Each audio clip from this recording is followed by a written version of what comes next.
The woman's fingers tightened around her phone as she spoke urgently to the 911 operator. "I'm telling you, this black kid is causing trouble." Her voice rose with each word, conviction evident in her tone. The teenager in question stood nearby, unaware of the brewing storm. A black SUV screeched to a halt, drawing all eyes. The city's mayor emerged, her face masked with controlled fury. The accuser's mouth fell open in shock as recognition dawned. The mayor's voice cut through the tension, quiet but steely. "That troublemaker you're reporting is my son." In that moment, the woman's certainty crumbled. She had made a grave mistake that would ripple far beyond the street corner. As we reflect on this real-life story, subscribe and don't forget to turn on the notification bell for more daily stories that need to be heard. Hit that subscribe button and let us know where you're watching from in the comments. We'd love to hear from you. Jeremiah leaned against an oak tree, enjoying the afternoon sun in Oakwood Park. He breathed in deeply, savoring the scent of freshly cut grass and blooming flowers. His mom had promised to pick him up soon, and he was content to wait, lost in his thoughts. A prickling sensation at the back of his neck pulled Jeremiah from his reverie. He opened his eyes, scanning the park until his gaze landed on a middle-aged white woman seated on a nearby bench. Sarah, as he would later learn, was staring at him with naked suspicion, her lips pressed into a thin line. Sarah's eyes narrowed as she rose from the bench, her movements stiff and purposeful. She approached Jeremiah, her face a mask of determination. "What are you doing here?" she demanded, her voice sharp and accusatory. "This is a family park, not a place for troublemakers. Leave now, or I'm calling the police." The implication in her words stung. Jeremiah felt a mix of confusion and anger rising within him. "Ma'am, I'm not causing any trouble," he insisted, struggling to keep his voice calm. "I'm just waiting for my mom. I have every right to be here." Sarah's face flushed with anger.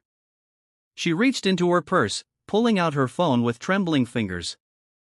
Jeremiah's eyes widened in disbelief. He stood up slowly, holding his hands out in a pleading gesture. "Please, there's no need for that," he pleaded, fear creeping into his voice. "I'm telling you the truth. My mom will be here any minute." But Sarah had made up her mind. With a look of grim satisfaction, she dialed 911, her eyes never leaving Jeremiah's face.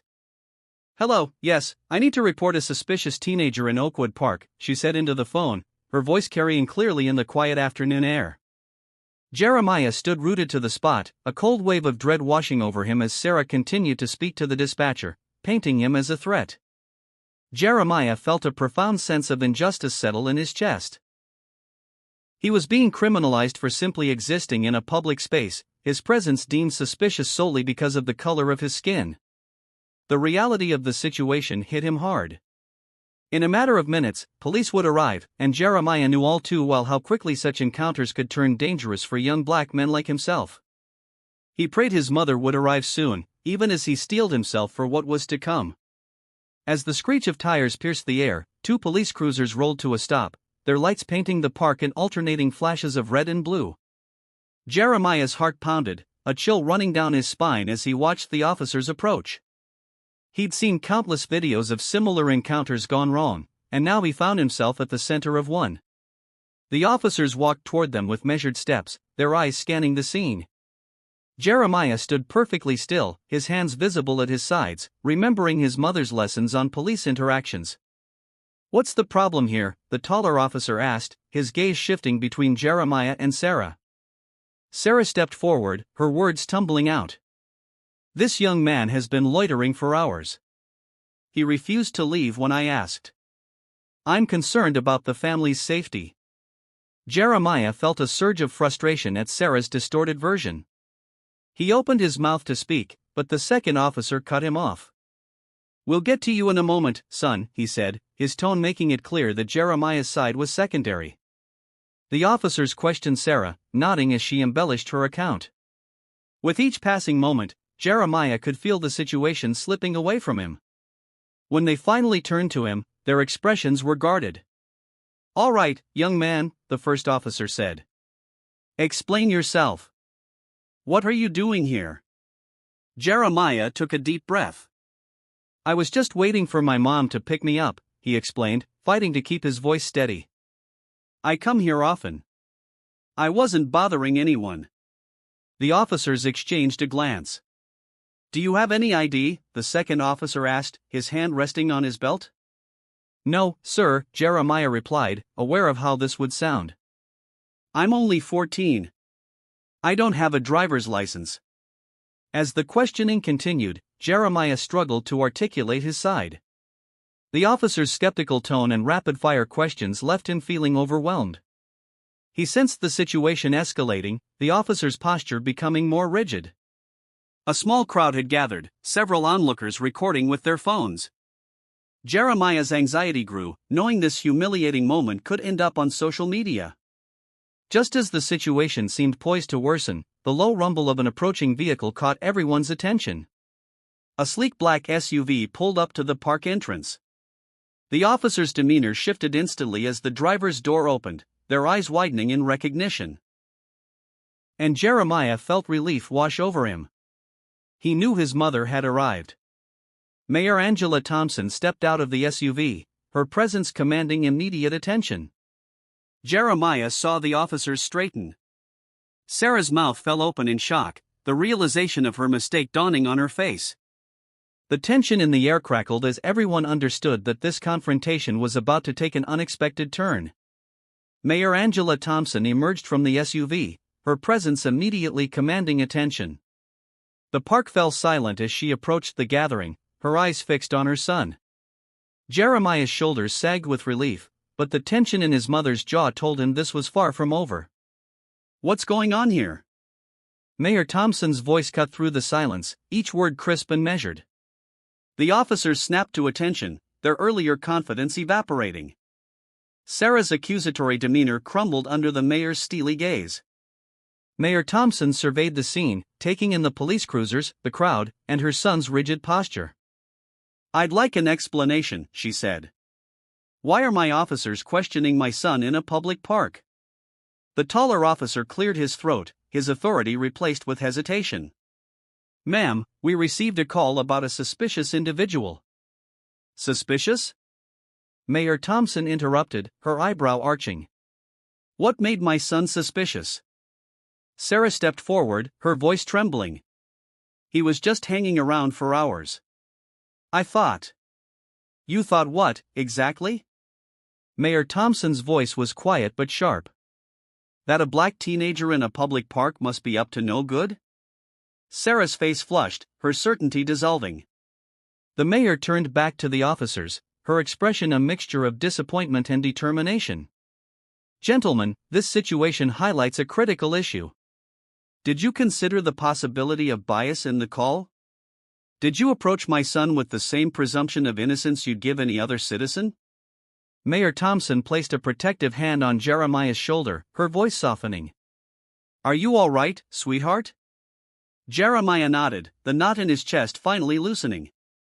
I'm okay, Mom, he said, his voice steady despite the lingering fear.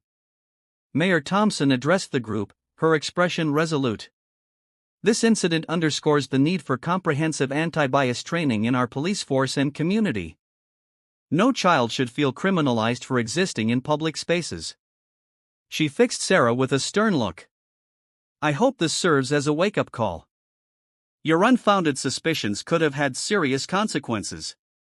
We must all examine our biases and work to create a community where everyone feels safe and welcome.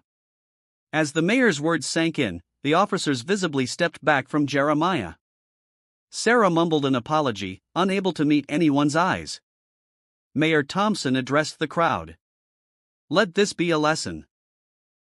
We must do better, and it starts with each of us confronting our own biases and standing up against injustice. She gently guided Jeremiah towards their SUV, leaving behind a park full of people with much to contemplate. As they walked away, Jeremiah felt a mix of relief and pride. His mother's intervention had not only protected him but might have sparked the change their community needed.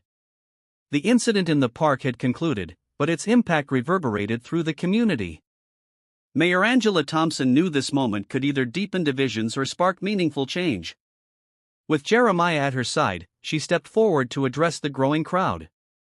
What we've witnessed today, she began, is a symptom of a pervasive problem in our society: racial bias. The crowd fell silent. Too often, we allow unfounded fears to dictate our actions, with devastating consequences for innocent people. Jeremiah, still visibly shaken, found the strength to speak. "I was just sitting here enjoying the day," he said, his voice gaining resolve.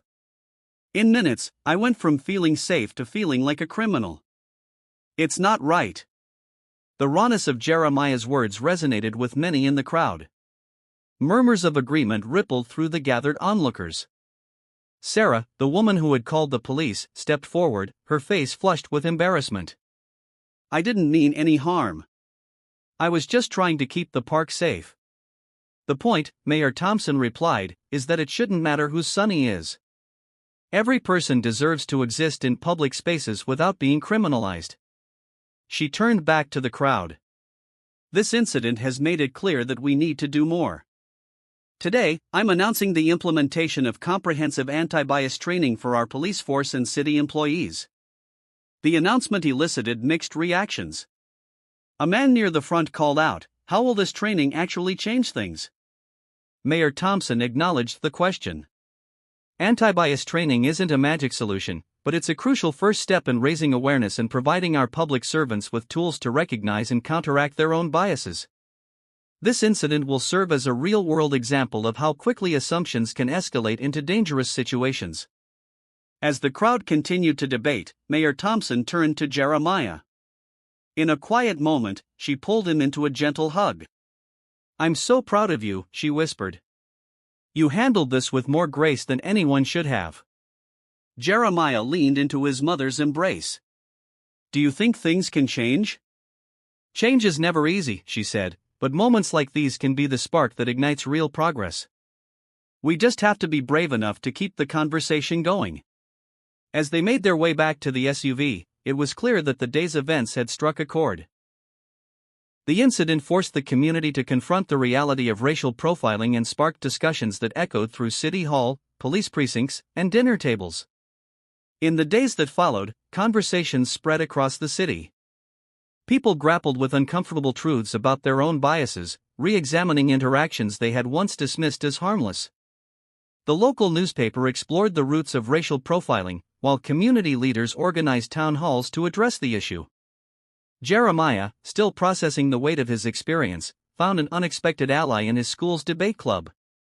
As he shared his story, his classmates listened with rapt attention, their eyes widening as they realized the gravity of what he had endured. Mayor Thompson pushed forward with plans for comprehensive anti-bias training, facing pushback but standing firm in her conviction. "We cannot afford to be complacent," she repeated in interviews and council meetings.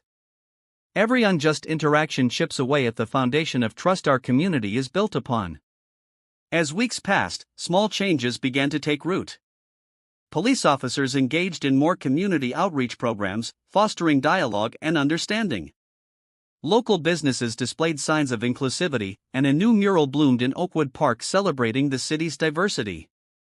Civil rights leader Kean Harold's words resonated deeply: "There are thousands of black men sitting in prison who have been falsely accused. That's why we have to address incidents like this now."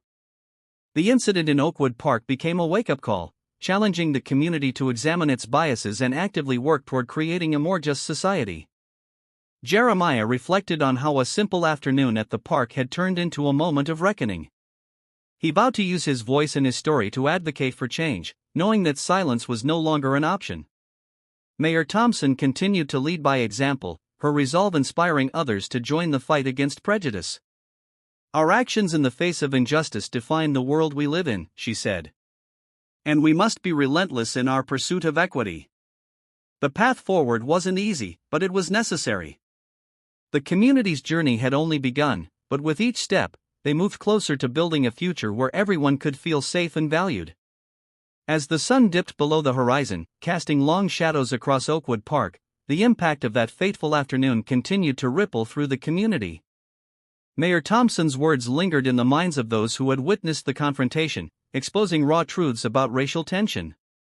In the following days, the city buzzed with discussions about the incident. Conversations unfolded in living rooms, classrooms, and city council meetings. Social media became a platform for debates as residents expressed their views, ranging from outrage at Sarah's actions to frustration with systemic issues. Jeremiah's story spread quickly. News outlets picked up the incident, amplifying the dialogue around racial profiling and bias. Videos of the confrontation, recorded by onlookers, circulated online, drawing both national attention and local introspection. Mayor Thompson remained at the forefront, using the spotlight to address the root causes of the incident. "This isn't just about one moment in a park," she emphasized during a press conference. "This is about dismantling a culture that allows such moments to happen repeatedly, unchecked." In response to the growing calls for action, the city initiated several measures to address the underlying issues. The police department launched mandatory anti-bias training programs, starting with the officers involved in the park incident. Community organizations collaborated with schools to implement educational programs focused on inclusivity and cultural awareness. Jeremiah, once an ordinary teenager content with afternoons in the park, found himself thrust into a position of influence. Encouraged by his mother, he began speaking at local events, sharing his experience and advocating for change. "It's not just about me," Jeremiah told an audience at a community forum. "It's about making sure this doesn't happen to anyone else. We all deserve to feel safe." His words resonated, particularly with young people who saw themselves in his story. Jeremiah's newfound platform became a catalyst for youth activism, inspiring his peers to join efforts aimed at combating prejudice. Meanwhile, Sarah faced the consequences of her actions. The backlash from the community was swift, with many criticizing her for allowing bias to dictate her behavior. At first defensive, she eventually issued a public apology, acknowledging the harm she had caused. "I made a mistake," Sarah admitted during an interview with a local news station. "I let fear and prejudice cloud my judgment. I'm truly sorry for the pain I caused Jeremiah and his family." While some accepted her apology as a step toward accountability, others remained skeptical, emphasizing that actions speak louder than words. Mayor Thompson, while firm in her condemnation of Sarah's behavior, extended an olive branch.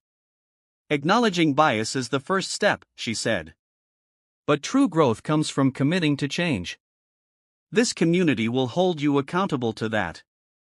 The mayor's leadership earned widespread praise. Her handling of the incident highlighted her ability to address complex issues with both compassion and determination. Under her guidance, the city began a journey of healing and transformation. The changes weren't instantaneous, but they were significant. Open dialogues between law enforcement and the community became a regular occurrence, fostering trust and understanding. Local artists and activists collaborated to create public art projects celebrating diversity, turning places like Oakwood Park into symbols of unity rather than division. Jeremiah, despite the initial trauma of the incident, began to see hope in the progress around him. The support he received from his peers, neighbors, and even strangers strengthened his resolve. "Sometimes, the hardest moments teach us the most," he said during a school assembly. "This isn't just about changing policies, it's about changing hearts." As the weeks turned into months, the city's efforts drew attention from beyond its borders. Other communities began looking to Mayor Thompson's initiatives as a model for addressing racial bias. The incident that had once divided the city became a turning point, reminding everyone that even painful moments could lead to meaningful change. For Jeremiah and his mother, the experience deepened their bond. Their shared resilience became a testament to the power of standing together in the face of adversity.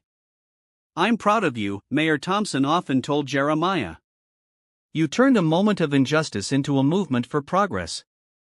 And Jeremiah, with quiet determination, would reply, "It's because you showed me how."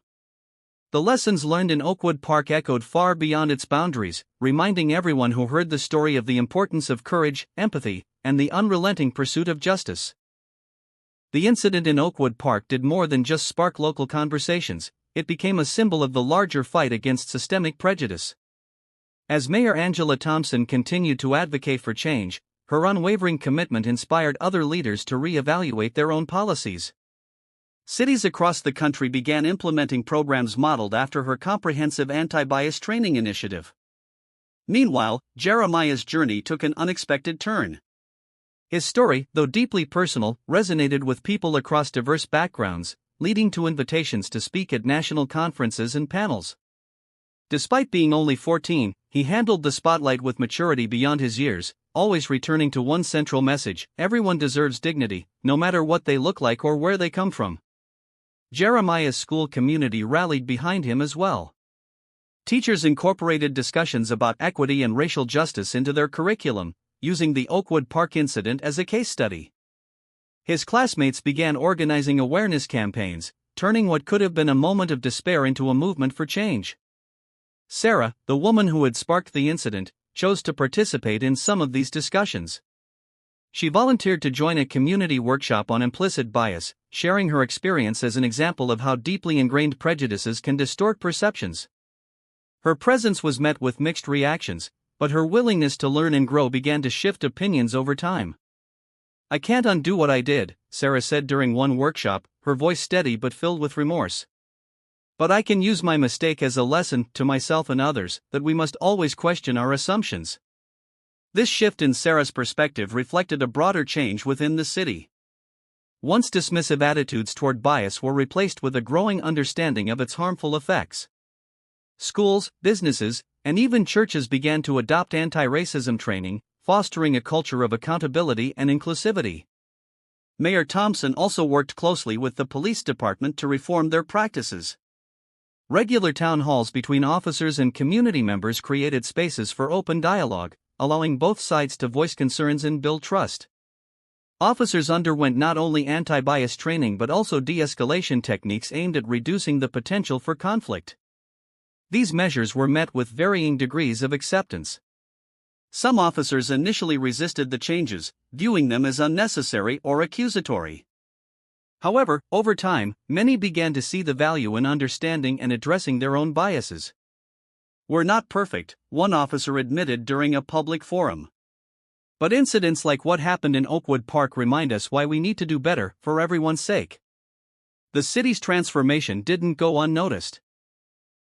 National media outlets covered the ongoing progress, spotlighting Oakwood as a beacon of hope in the fight against systemic injustice. Mayor Thompson's leadership was praised for balancing accountability with compassion, proving that meaningful change was possible when communities came together. Jeremiah, though initially hesitant to embrace his newfound role, gradually grew into it. He became a leading voice for youth activism, using his story to inspire others to challenge inequality. With the support of his mother and community, he co-founded an organization aimed at empowering young people to confront prejudice and promote inclusion. "We're not just the future," Jeremiah said during the organization's launch event. "We're the present. And we have the power to make a difference right now." The organization quickly gained traction, partnering with schools and youth programs to provide workshops on empathy, cultural awareness, and leadership. Jeremiah's vision of a more inclusive society resonated with his peers, many of whom felt emboldened to share their own experiences and advocate for change. Back in Oakwood Park, the physical landscape also began to reflect the community's transformation. The murals celebrating diversity became a focal point for gatherings and events, symbolizing unity and resilience. For Mayor Thompson, the journey was far from over. She continued to push for systemic reforms, both locally and nationally, recognizing that the fight against injustice required constant vigilance. Her bond with Jeremiah remained a source of strength, reminding her why the work mattered so deeply. "I do this for you," she told him during one quiet moment at home. "And I'll keep fighting," Jeremiah replied. As the city moved forward, it became a testament to the power of collective action. What began as a single moment of injustice had blossomed into a movement for equity, fueled by the courage of those who refused to stay silent. Oakwood's story became a reminder that even in the face of adversity, change is possible. It taught a simple but profound truth: when communities come together with compassion and determination, they can build a world where everyone is valued and respected. The momentum sparked by the Oakwood Park incident continued to grow, influencing individuals and institutions far beyond the small city. Jeremiah and Mayor Thompson's efforts resonated across the nation, inspiring conversations about equity, justice, and accountability. As Jeremiah's advocacy expanded, he found himself meeting with other young leaders who had faced similar challenges. Together, they formed a network of youth activists dedicated to amplifying marginalized voices. They organized virtual forums, shared personal stories, and encouraged young people to engage with their communities to dismantle systemic prejudice. Change doesn't start in distant halls of power, Jeremiah often said. It starts right here, with us, in our schools, parks, and neighborhoods. One of the most impactful initiatives to emerge from Jeremiah's organization was a mentorship program connecting young people of diverse backgrounds with local leaders. The goal was to foster mutual understanding and break down barriers of mistrust. Mayor Thompson played an active role, hosting monthly roundtable discussions with participants. These conversations are the foundation of progress, she told a group of young men. Listening and learning from each other is how we build a future that reflects everyone's values. Back in Oakwood, the changes initiated after the incident began yielding visible results. Reports of racial profiling in the city declined, a testament to the effectiveness of the training programs and community outreach. The police department's renewed focus on building relationships with residents led to a noticeable improvement in trust. Jeremiah became a frequent speaker at these outreach events, his perspective bridging the gap between law enforcement and the community. "I'm not here to say everything is perfect," he told a gathering of officers and residents. "But I see us moving in the right direction, and that gives me hope." The mural in Oakwood Park, which had started as a symbol of unity, became a living piece of art.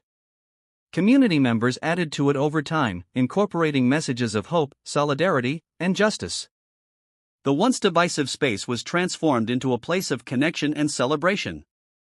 For Sarah, the journey of reckoning with her biases was deeply personal. She began volunteering at local schools, working with educators to teach children about the dangers of prejudice and the importance of empathy. Though some in the community still viewed her actions with skepticism, others recognized her efforts as genuine. "Change isn't about erasing the past," Sarah said during a school assembly. "It's about learning from it and making sure we don't repeat the same mistakes." Nationally, Mayor Thompson's leadership gained recognition. She was invited to speak at conferences and summits focused on equity and justice, her practical approach to systemic reform resonating with policymakers and activists alike. "The work is never done," she often reminded her audiences. "But each step forward brings us closer to the world we want to see." Jeremiah's journey also continued to evolve. His experiences inspired him to write a book chronicling his story and the lessons learned from the Oakwood Park incident. The book, titled Beyond the Park, A Call for Justice, became a bestseller, sparking discussions in classrooms, book clubs, and community groups across the country. "I wrote this not just to share my story," Jeremiah said during an interview. "I wrote it to remind people that even the smallest actions, standing up, speaking out, can lead to big changes." The proceeds from the book were donated to his organization, further expanding its reach and impact. The story of Oakwood Park also inspired artistic responses. Filmmakers, playwrights, and musicians used the incident as a basis for exploring themes of bias, resilience, and the power of community. A documentary detailing the events and their aftermath won several awards, further amplifying the story's message. Despite the progress, Mayor Thompson and Jeremiah were acutely aware of the challenges that remained. They continued to advocate for systemic reforms at the state and national levels, focusing on education, criminal justice, and economic equity. "Real change requires persistence," Mayor Thompson often said. "We must keep pushing, even when it feels like we're not moving fast enough." For Jeremiah, the lessons of Oakwood Park shaped not only his activism but also his outlook on life. He approached every opportunity, whether speaking at a rally, mentoring a peer, or attending school, with a sense of purpose. "I'll always remember what happened that day," he said during a televised interview. "But I won't let it define me. What defines me is how I chose to respond and the work I'll continue to do." Years later, as Jeremiah prepared to graduate from high school, Oakwood Park stood as a testament to the power of collective action. The once painful site had become a beacon of hope, its transformation a reminder that even the darkest moments can spark lasting light. Mayor Thompson stood beside her son during his graduation, pride shining in her eyes. "You've come so far," she said, her voice filled with emotion. "And you've brought so many with you." Jeremiah smiled, looking out at the crowd, a diverse group of classmates, teachers, community members, and friends who had supported him through his journey. "We've all come far," he replied. "And there's still so much more we can do." Their story continued, not as an ending, but as a beginning, a call to action for others to confront injustice, embrace empathy, and create a world where everyone belongs. The story of Oakwood Park and its aftermath became a lasting example of what can happen when communities confront difficult truths and choose to change. Over the years, the lessons learned from that day informed decisions and inspired reforms, not only in Oakwood but also in cities far beyond its borders. Jeremiah's advocacy didn't end with high school. As he transitioned into college, he pursued studies in sociology and political science, driven by a desire to address systemic inequality from every angle. His experience as a youth activist gave him a unique perspective, and he often spoke about the importance of combining grassroots efforts with institutional change. "Movements start with people," he told a group of students during his freshman year. "But to sustain them, we need to create policies that reflect the values we're fighting for." Jeremiah's organization, now a national network of young leaders, continued to grow. Chapters sprouted in cities across the country, each focusing on local issues while remaining united under the shared mission of equity and inclusion. Workshops, mentorship programs, and community events became hallmarks of the organization's work, fostering dialogue and action among people of all ages. Mayor Thompson, though proud of her son's accomplishments, remained deeply committed to her role as a public servant. Her advocacy for police reform, educational equity, and affordable housing became central to her administration, with tangible results visible throughout Oakwood. The police department, once marred by distrust, transformed into a model of community-oriented policing. Officers frequently engaged in dialogues with residents, participated in local events, and underwent continuous training to ensure they served the public with fairness and respect. One officer, who had been present during the park incident, reflected on the changes years later. "I didn't realize how much I needed to confront my own biases until that day. It changed the way I see my job and my responsibility to this community." The mural in Oakwood Park, once a simple celebration of diversity, evolved into a living testament to the city's journey. Each year, residents gathered to add to it, painting new symbols and messages that reflected the community's growth and resilience. Jeremiah often visited the park, finding solace and inspiration there. It reminded him of how far he and his city had come and how much work still remained. During one such visit, he encountered a group of children playing near the mural. Watching them laugh and run freely, he felt a deep sense of hope. "This is what we're fighting for," he thought. "A future where every child feels safe and valued, no matter who they are." Jeremiah's influence extended to national politics as well. By the time he graduated college, he had become a sought-after speaker and advisor on social justice issues. He worked with policymakers, nonprofit organizations, and grassroots movements to amplify the voices of those often ignored. Despite his growing profile, Jeremiah remained grounded, frequently returning to Oakwood to reconnect with the community that had shaped him. His mother's steadfast example continued to guide him, and their shared bond became a source of strength as they navigated their respective paths. Mayor Thompson, now in her third term, reflected on the journey during an interview marking the anniversary of the Oakwood Park incident. "What happened that day could have torn us apart," she said. "But instead, it brought us together. It forced us to face uncomfortable truths and take action. And it reminded us that progress is possible when we refuse to stay silent." Jeremiah echoed her sentiments in his own reflections. "Change doesn't happen overnight," he said. "But every conversation, every act of courage, and every step forward matters. Together, we can build a world that's better for everyone." As the years passed, the legacy of Oakwood Park endured. The incident became a case study in schools and universities, a reminder of the consequences of bias and the power of community action. Leaders across the country looked to Oakwood as a model for addressing racial inequality, and the city's story continued to inspire those seeking justice and inclusion. For Jeremiah and Mayor Thompson, the work was never truly finished. They carried the lessons of that day with them, using their voices and actions to challenge prejudice and champion equity. Their story wasn't just about a single moment of injustice, it was about the enduring impact of choosing to stand up, speak out, and create change. And for those who followed in their footsteps, it served as a beacon of hope, a call to action, and a reminder that even in the face of adversity, progress is always possible.